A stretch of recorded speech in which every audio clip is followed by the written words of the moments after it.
وأصحابه الكرام الفاتحة. أعوذ بالله من الشيطان الرجيم. بسم الله الرحمن الرحيم. الحمد لله رب العالمين الرحمن الرحيم مالك يوم الدين. إياك نعبد وإياك نستعين. اهدنا الصراط المستقيم صراط الذين أنعمت عليهم غير المغضوب عليهم ولا الضالين. آمين. السلام عليكم ورحمة الله وبركاته. الحمد لله والصلاة والسلام على رسول الله سيدنا محمد بن عبد الله وعلى آله وصحبه ومن والاه.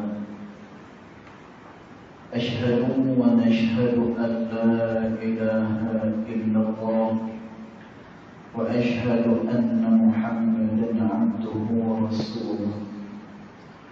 اللهم فصل وسلم على سيدنا محمد عبدك ورسولك النبي الأمي وعلى آله وصحبه وبارك وسلم. ثم أقول رب اشرح لي صدري ويسر لي أمري واحلل عقدة من لساني يفقه قولي أما بعد. قال الله سبحانه وتعالى في تنزيله: لقد كان لكم في رسول الله أسوة حسنة. صدق الله العظيم. ربي أدخلني مدخل صدق وأخرجني مخرج صدق واجعل لي من لدنك سلطانا نصيرا. إلهي أنت مقصودي ورضاك مطلوبي، فأعطني محبتك ومغفرتك يا أرحم الراحمين.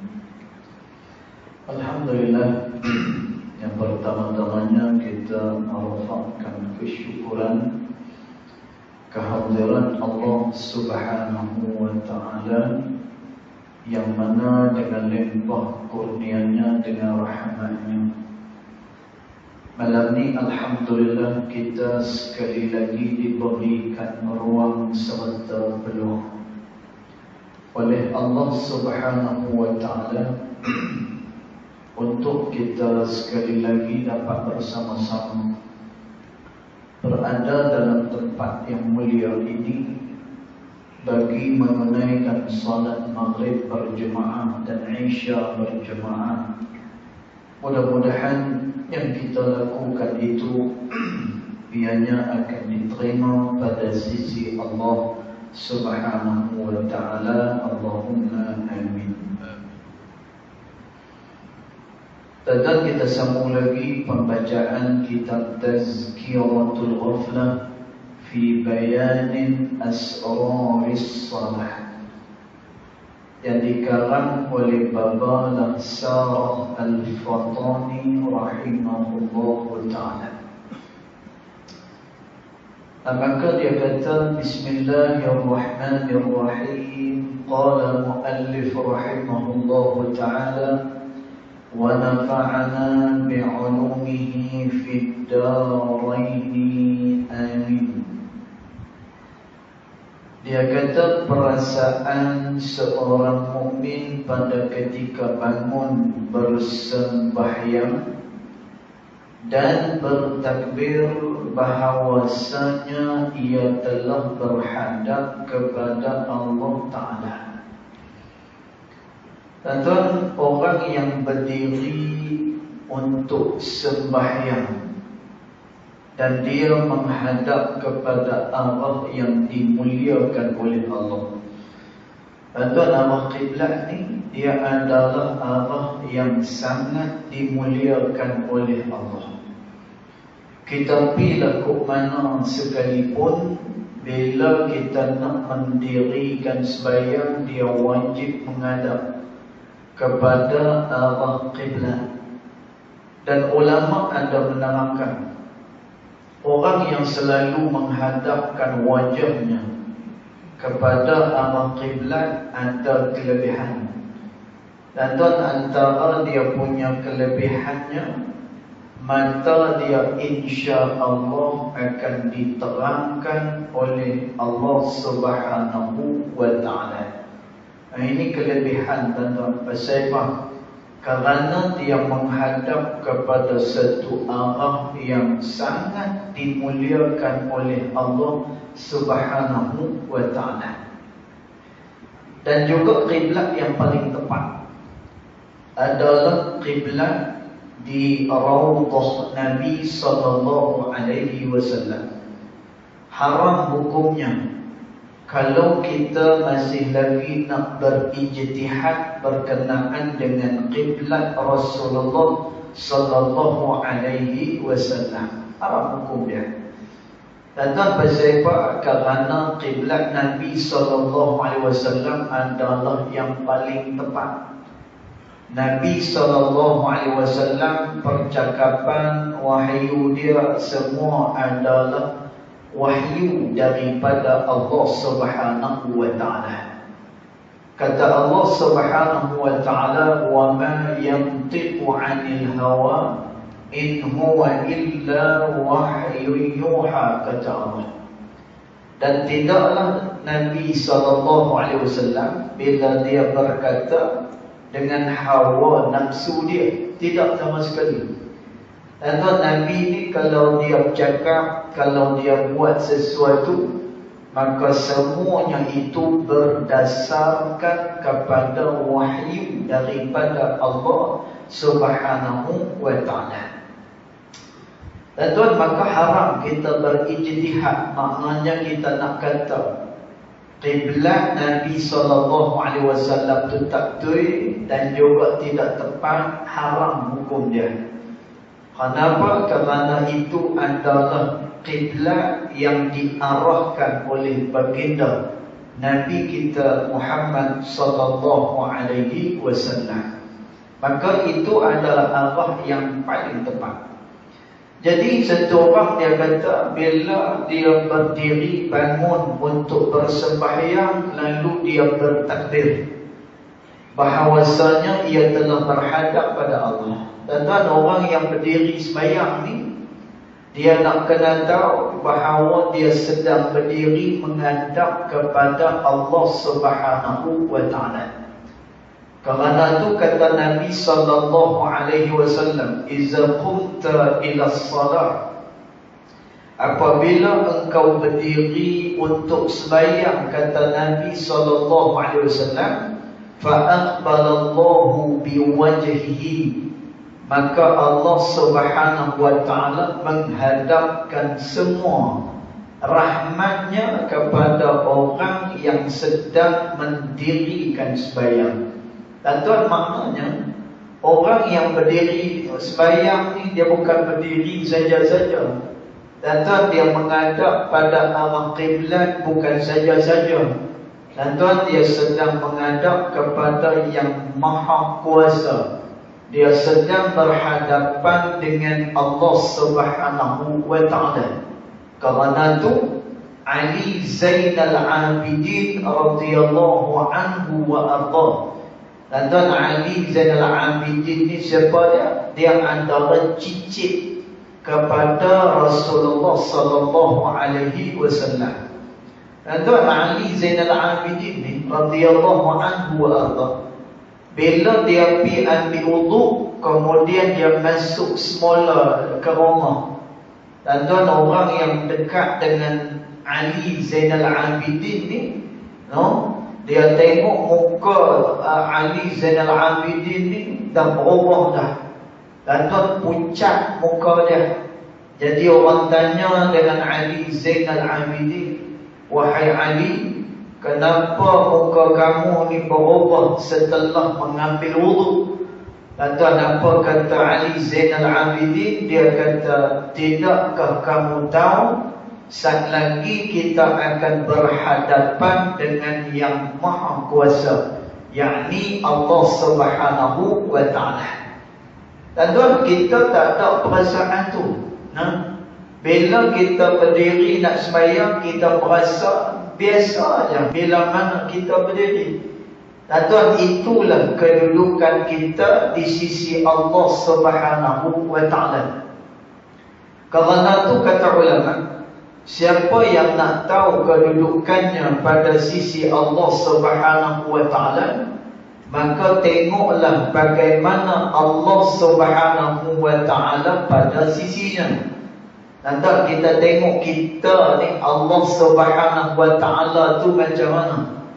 Nanti bagaimana keyakinan kita kepada Allah. Tuan-tuan, macam mana adab kita dengan Allah Subhanahu wa ta'ala. Tuan-tuan, bagaimana pula tanggungjawab kita dengan Allah Subhanahu wa ta'ala. Maka kata ulama, nak tengok kedudukan kita pada sisi Allah, maka tengok bagaimana Allah tu di sisi kita. Tuan, maka itu menunjukkan kedudukan kita pada sisi Allah Subhanahu wa ta'ala. Tuan, tamu dia nak berdebat dengan Allah Ta'ala ni pun dia tak berasa apa-apa. Tuan, tak ada ke sedikit rasa malu ke? Ataupun paling kurang pun dia berasa, ni aku nak berhadapan dengan Allah Subhanahu wa ta'ala. Dan tuan, Ali Zainal Abidin radhiyallahu anhu wa arda, bila dia ambil wudu, selesai ambil wudu, masuk rumah, pucat muka. Dan tuan, maka demikianlah macam mana para salafuna as-salih kedudukan mereka di sisi Allah Subhanahu wa ta'ala. Jadi orang yang dia nak sembahyang dan juga dia bertakbir, dia kata dia sedang berhadap kepada Allah Subhanahu wa ta'ala dan bersedia untuk membuat pertemuan dengannya. Tuan, orang yang sembahyang ni dia sedang membuat persiapan untuk pertemuan dia dengan Allah Subhanahu wa ta'ala. Dan bukan setakat tu, bila mana dia mendirikan sembahyang, dia adalah orang yang bersedia dan boleh kita kata dia calon. Dan calon apa dia? Calon kepada syurga Allah Subhanahu wa ta'ala. Dan satu hari Sayyidina Ali radhiyallahu anhu wa arda, dia tanya kepada dengan para as-sahabah radhiyallahu anhum ajma'in. Dan Sayyidina Ali tanya, kamu tahu tak pasal apa sembahyang itu dinamakan sebagai salah? Dan sembahyang ni dalam bahasa Arabnya adalah salah. Tuan-tuan, salah ni dia daripada perkataan silah. Silah ni maknanya apa? Penghubung. Jadi kata Sayyidina Ali radhiyallahu anhu wa arda, orang yang sembahyang ni dia nak berhubung dengan dua benda. Dan dia nak berhubung dengan apa? Yang pertama, bila dia dirikan sembahyang, dia sedang berhubung dengan Allah Subhanahu wa ta'ala. Dan sebab itu bila kita tengok makna daripada sembahyang, kita bukalah dalam kitab fiqh. Bila ulama terang sembahyang ni daripada apa ni segi bahasa, atau kita panggil fil lughah pada bahasa. Dan sembahyang ni maksud dia apa? Ad-du'a. Dia adalah berdoa kepada Allah Subhanahu wa ta'ala. Dan ni sembahyang yang kita dirikan, dia adalah penghubung dan juga dia adalah berdoa kepada Allah Subhanahu wa ta'ala. Dan masya-Allah, sembahyang ni semua daripada anggota tubuh kita, zahir dan batin, dalam keadaan mengingat kepada Allah Subhanahu wa ta'ala. Cuba tuan-tuan tengok dalam sembahyang ni, kita ada perbuatan nak angkat takbiratul ihram jauh. Dia tak boleh angkat saja-saja. dia kena angkat ikut tata tertib dia. Allahu Akbar. Kemudian tangan ni diletakkan di atas tangan kiri. Tuan bagi Imam Al-Ghazali rahimahullah ta'ala, bila mana kita letakkan tangan ni, kat mana kita nak letak? Dalam mazhab Syafi'i, di atas pusat, di bawah dada. Tuan tu pendapat yang paling muktamad. Tuan, jadi kita letak macam tu. Jadi kita letak ni kat mana? Tuan, kita letak alal ku'. Tuan, ku' ni apa dia? Ku' ni adalah tulang yang ada pada pergelangan tangan. Tuan, jadi kita letak lagu tu. Bila dah letak macam ni, kata Imam Ghazali rahimahullah ta'ala, maka dua jari ni pada tangan macam tu. Letak macam ni. Tuan, lelaki perempuan caranya sama. Cuma disebutkan oleh ulama, antaranya yang disebutkan oleh Imam Al-Baijuri rahimahullah ta'ala, perbezaan sembahyang lelaki dan sembahyang perempuan pada buka dan katupnya. Tuan, maknanya apa? Orang lelaki ni sembahyang dia kena buka-buka macam tu. Orang lelaki jangan sembahyang kuncuk macam tu. Dia jangan kuncuk macam tu. Pasal apa? Dia orang lelaki kena nampak gagah dah sikit. Nampak gagah. Tuan, manakala orang perempuan ni, kata Imam Al-Baijuri rahimahullah ta'ala, sembahyangnya itu dirapatkan. Pasal apa? Kerana sesuai dengan kejadian orang perempuan yang dijadikan oleh Allah Subhanahu wa ta'ala. Dan orang perempuan ni tak sesuai. Kalau dia nak melompat sana, melompat sini, dia nak buat kerja yang kasar-kasar, nak bawa mutu besar, cungkit pula lagi kau belakang. Jadi dia tak sesuai lah macam tu. Sesuai dengan sifat dia yang lemah lembut, kemudian dia dihormati. Kerana tu dia ditutup sedemikian rupa. Pasal apa? Dia dihormati di dalam syarak kita. Dan maka sesuailah sembahyang tu dikatut-katutkan sedemikian. Jadi bagi Imam Al-Ghazali rahimahullah ta'ala, atau nak letak tangan tu macam mana? Dia letak alal ku', iaitulah di atas tulang yang berada di pergelangan tangan. Letak macam tu. Letak di mana? Muktamad dalam mazhab Syafi'i kata di atas pusat dan di bawah dada. Tengok-tengok ni. Tuan, kemudian bila letak macam tu, dua jari ni kata Imam Syafi'i diletakkan macam tu. Ini bagi Al-Imam Al-Ghazali rahimahullah ta'ala.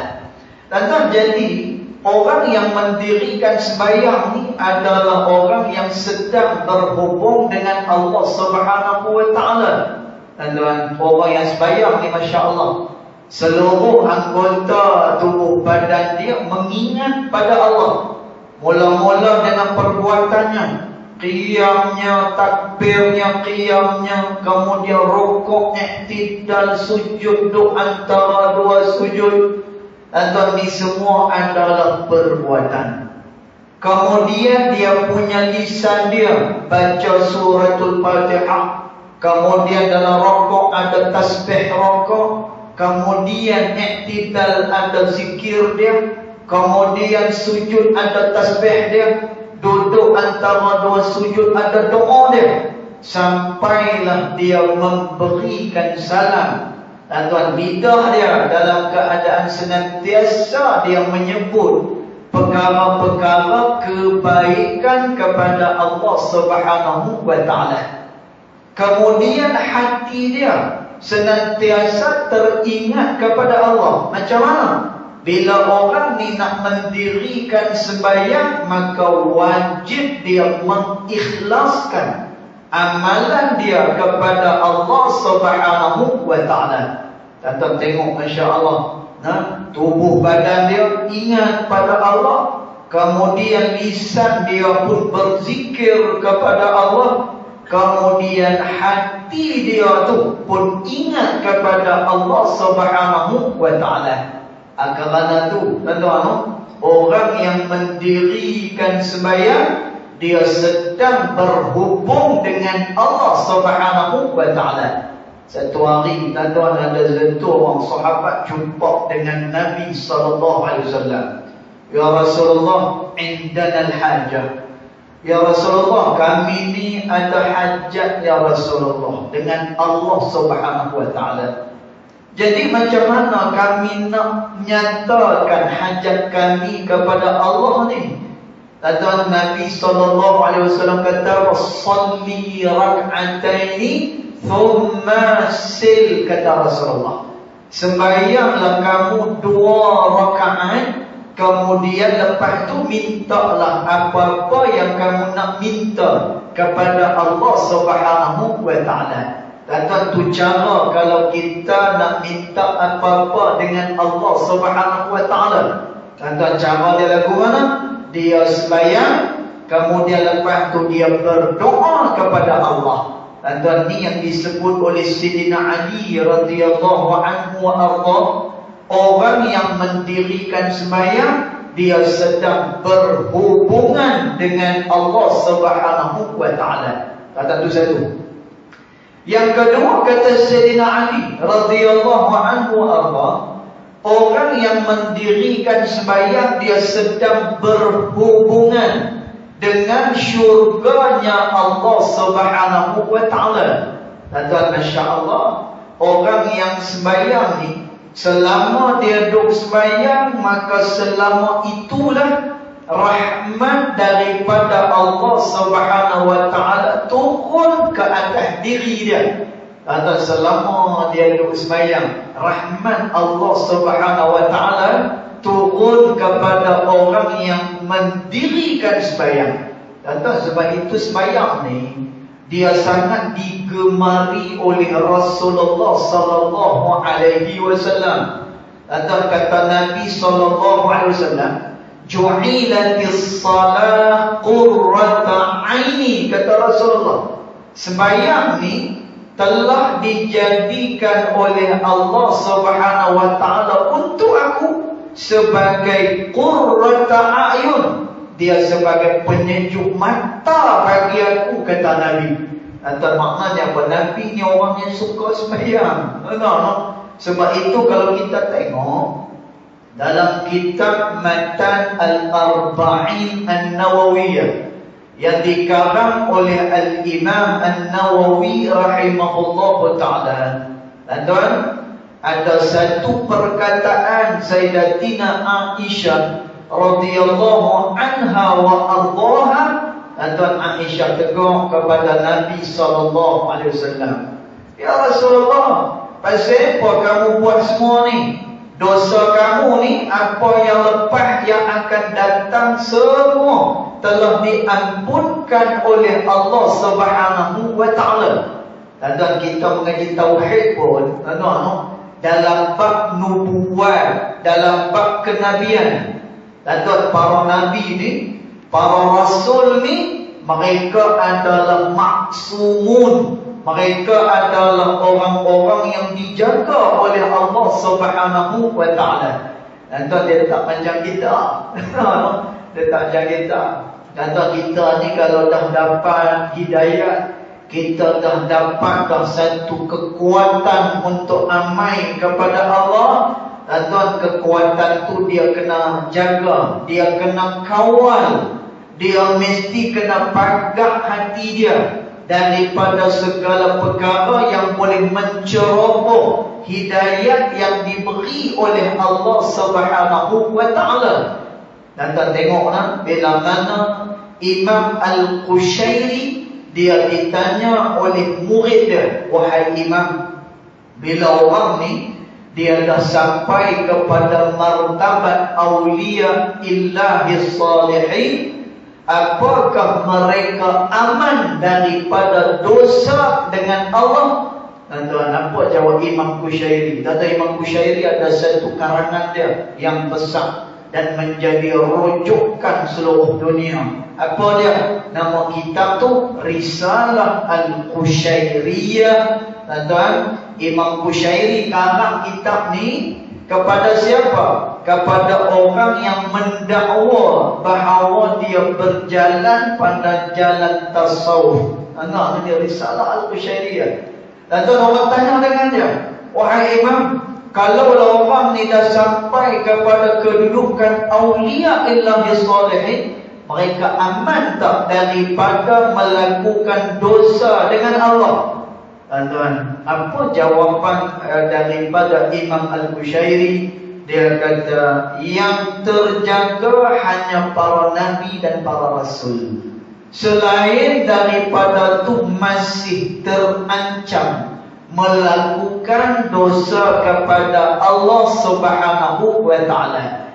Tuan-tuan, cuma orang yang dekat dengan Allah, bila dia buat dosa, dia mudah menyesal. Ini kelebihan Tuhan bagi. Dia buat salah, dia akan menyesal. Dan dia akan mengakui dia punya kesalahan dia. Dan ulama menyatakan, berkemungkinan besar dia tidak akan mengulang semula kesalahan yang dia lakukan. Nak ulang balik tu kemungkinan besar tak lagi dah. Ni orang yang dekat dengan Allah Ta'ala. Tapi bagi orang awam, kemungkinan dua. Kalau dia buat dosa, mungkin dia seronok dengan dosa dia. Kan? Kadang-kadang orang ni dia terima rasuah, kali kita tak puas sekali ya. Dan dia memang dia tak mau pun, tapi dia nak rasa. Aku nak rasa sekali macam mana terima rasuah ni. Maka dia pun terima sekali. Sekali dapat RM 50K. Dan dia mula rasa seronok. Dan dia pun cari lagi yang kali kedua, kali ketiga. Dan maksiat-maksiat yang lain. Ada orang dia nak rasa sekali. Apa rasa? Dan sebab itu maksiat kita tak boleh rasa. Walaupun nak cari pengalaman tak boleh. Kata Al-Imam Al-Busiri rahimahullah ta'ala, sesungguhnya hawa nafsu tak boleh dilayan. Dia perlu dijauhkan. Dan kita ni pasal apa buat jahat, pasal apa yang buat maksiat dah. Tuan-tuan, sebenarnya kita tak nak lari daripada maksiat tu. Tuan-tuan, kita tak ada usaha pun untuk kita menjauhkan diri daripada maksiat tu. Muncul ada bulan Ramadan kan? Muncul ada bulan Ramadan. Kalau tak ada bulan Ramadan ni pakat dengan nafsu macam tu dah. Muncul ada bulan Ramadan. Kita tahan makan minum, kita tahan mulut daripada bercakap benda-benda tak elok. Tuan-tuan, kita tahan mata tengok benda tak elok, telinga dengar benda tak elok. Tuan-tuan, muncul ada bulan Ramadan, tak ada hal tu. Tuan-tuan, tak tahu macam mana keadaan kita dengan Allah Subhanahu wa ta'ala. Tuan-tuan, Nabi SAW orang yang dijaga oleh Allah. Tapi tuan-tuan, Aisyah tanya, ya Rasulullah, kamu buat macam ni hatta waramat qadamah, sehingga bengkak kaki Nabi SAW di dalam mendirikan sembahyang. Tuan-tuan, Nabi cukup suka dengan sembahyang ni, sehingga Nabi kata, bila aku sembahyang aku tenang dengan sembahyang ni. Tuan-tuan, kita tak, kita tenang anak kahwin. Kita tenang nak pulau Pangkor. Kita tenang dengan pi mengail. Kita tenang dengan apa? Dengan main apa-apa yang boleh menghiburkan hati kita. Tuan-tuan, tapi apa ni, Nabi SAW dia cukup senang dengan sembahyang ni, sehingga kan Nabi ni bengkak kaki dia. Tuan-tuan, maka Nabi SAW kata, afala akuna abdan syakura, apakah tidak boleh aku nak menjadi orang yang bersyukur kepada Allah Subhanahu wa ta'ala. Dan tuan, jadi orang yang mendirikan sembahyang ni, sebenarnya dia telah melayakkan diri dia untuk dimasukkan ke dalam syurga Allah Subhanahu wa ta'ala. Inilah orang sembahyang. Tuan-tuan, sebab itu dalam satu hadis Nabi SAW, bila satu orang dibangkitkan untuk ditanya oleh Allah, tuan-tuan, esok nanti kita akan ditanya oleh Allah Ta'ala. Tuan-tuan, ni yang kena buat persediaan. Tuan-tuan, kita nak pergi jumpa dengan Allah Subhanahu Wa Ta'ala, modalnya adalah amalan. Dan bila nak beramal, dia mesti kena ada ilmu. Dan sebab itu kata dalam matan Zubat yang dikarang oleh Al-Imam Ibnu Arsalan rahimahullahu ta'ala, dia kata apa? فَكُلُّ مَنْ بِغَيْرِ عِلْمٍ يَعْمَلُ أَعْمَالُهُ مَرْدُودَةٌ لَا تُقْبَلُ. Ini anak-anak kita yang mengaji pondok, mengaji anak ni, dia kena apa macam tu. Tuan-tuan pun kalau hantar anak pergi pondok ke apa, jangan telefon selalu. Kan? Jangan telefon selalu. Apa ni, jangan mentang-mentang boleh keluar hari tu. Oh, budak kita pun. Budak kita pun. Tuan-tuan bezalah. Dulu punya cara pengajian pondok dengan lah ni. Kalau dulu ni bahas kitab. Kami dulu bahas kitab. Masya Allah. Kan? Buka Nurul Yaqin, buka Waraqat, buka Mutammimah, kemudian pi tinggi sikit baca Lumah, kemudian baca pula Kawakib, baca Qatar. Ni pondok dulu. Masya Allah. Dan tok-tok guru tu pula tok-tok guru tu. Masya Allah. Saya mengaji nahwu dengan Tuan Guru Haji Zakaria Almarhum, dia Kelantan. Lalu kami mengaji dengan dia kitab apa ni, Tuhfatus Saniyah. Bukan, kitab Mukhtasar Jiddan, syarah kepada matan Ajrumiyah.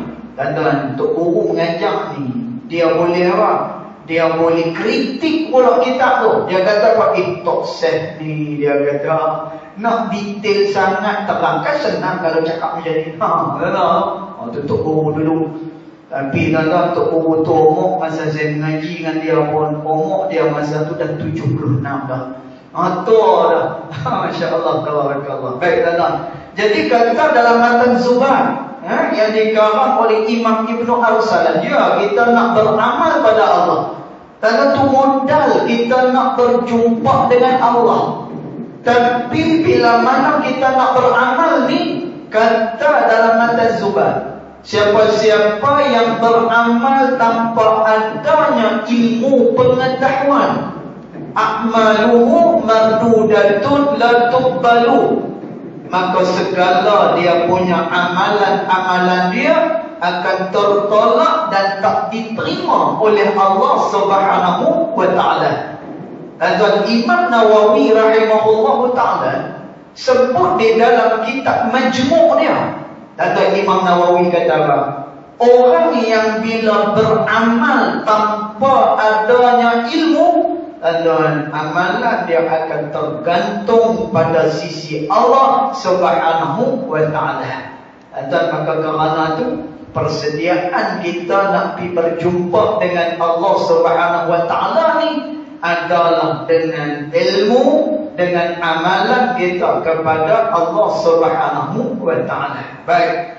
Maka tu, orang yang mendirikan sembahyang, dia sedang membuat pertemuan dengan Allah. Dan bahkan orang yang mendirikan sembahyang ni, dia berhubung dengan Allah dan dia telah melayakkan diri dia dimasukkan ke dalam syurga Allah.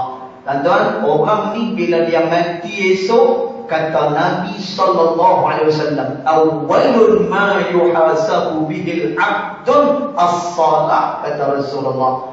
Benda yang paling pertama sekali yang akan ditanya oleh Allah Subhanahu wa ta'ala bila kita disoal oleh Allah, pertama sekali yang Allah nak tengok apa dia? Iaitulah sembahyang kita, kata Nabi SAW.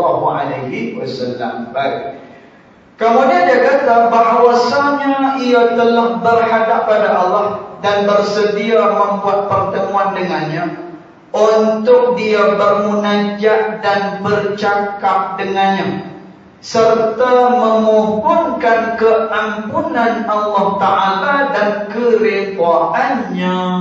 Tuan-tuan, orang yang sembahyang ni dia sedang sembang dengan Allah Ta'ala. Tuan-tuan, orang yang sembahyang ni dia sedang berkomunikasi dengan Allah Subhanahu Wa Ta'ala. Tuan-tuan, kerana tu Allah Subhanahu Wa Ta'ala sebut. Tuan-tuan, ni juga kita boleh jadikan amalan. Bila mana kita ditimpa musibah, diuji oleh Allah, tuan-tuan, kita pasti akan diuji oleh Allah. Tuan-tuan, ujian tu pula dalam dua bentuk. Sama ada dalam bentuk keburukan ataupun dalam bentuk kesenangan. Senang pun satu ujian daripada Allah. Keburukan dia ujian daripada Allah. Tuan-tuan, jadi orang yang diuji oleh Allah Ta'ala ni, Allah Ta'ala kata apa? Tuan-tuan nak cerita, dia munajat dengan Allah SWT. Bila mana dia bersembahyang, dia mendirikan sembahyang, Allah Ta'ala kata, wasta'inu bis-sabri was-salah, kata Allah. Dan mintalah tolong dengan Allah dalam keadaan sabar. Tuan-tuan, mula-mula sekali nak hadapi ujian ni dengan sabar. Sebab itu Al-Imam Fakhruddin Ar-Razi rahimahullahu ta'ala, dia beritahu Nabi Allah Ayyub AS ni, tuan-tuan, bila dia diuji oleh Allah Subhanahu Wa Ta'ala, benda pertama yang Nabi Ayyub buat adalah sabar. Tuan-tuan, orang kalau tak sabar, tak ada kejayaan bagi dia. Tak ada kejayaan. Tuan-tuan, kawan kami dekat Yaman dulu, belajar sampai 17 tahun. Kan? 17 tahun. Tuan-tuan, daripada dia kecil sampailah umur dia dah besar. Kerja dia mengampai, buka kitab mengampai, pergi kelas. Itu je kerja dia. Tuan-tuan, dia pakai handphone pun baru ni. Dia balik daripada Yaman, barulah dia beli handphone. Isteri pun ayah yang cari, ayah tu guru. Ayah dia lebih cari apa ni isteri untuk dia. Tuan-tuan, tapi Masya Allah hasil tu ada. Hasil tu ada. Tuan-tuan, dia boleh baca kitab haram, kemudian dia boleh mengajak orang. Tuan-tuan, tapi nak boleh hasil macam tu dia sabar selama lebih kurang 17 tahun. Masya Allah. Tuan-tuan, samalah dengan perkara keduniaan. Ada orang yang mula-mula dia meniaga kecil-kecilan. Sat-sat dia mangkit, sat-sat kadang dia duduk pula. Tuan-tuan, adat orang meniaga. Sat dia di atas, sat nanti dia di bawah. Tuan-tuan, saya seronok baca satu buku, yang mana satu buku ni bagus kalau kita baca untuk motivasi kita. Tuan-tuan, tajuk buku tu daripada pengutip sampah kepada seorang jutawan, orang Kelantan. Tuan-tuan, dia cerita dia punya jatuh bangun dia. Dia buat benda tu tak jaya, buat benda ni tak jaya. Tuan-tuan, tapi ada satu benda yang dia duk pegang, dia yakin dengan Allah Subhanahu Wa Ta'ala.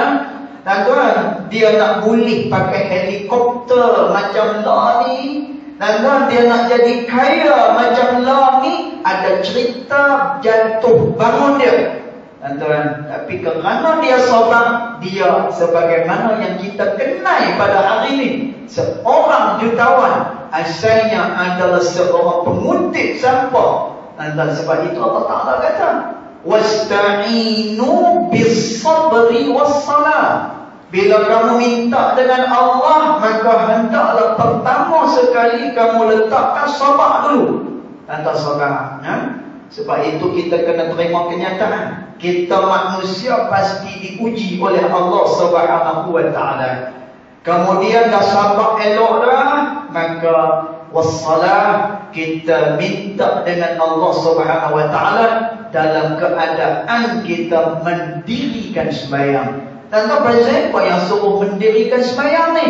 Kerana mendirikan sembahyang tu dia bercakap dengan Allah, dia memohon kepada Allah Subhanahu Wa Ta'ala.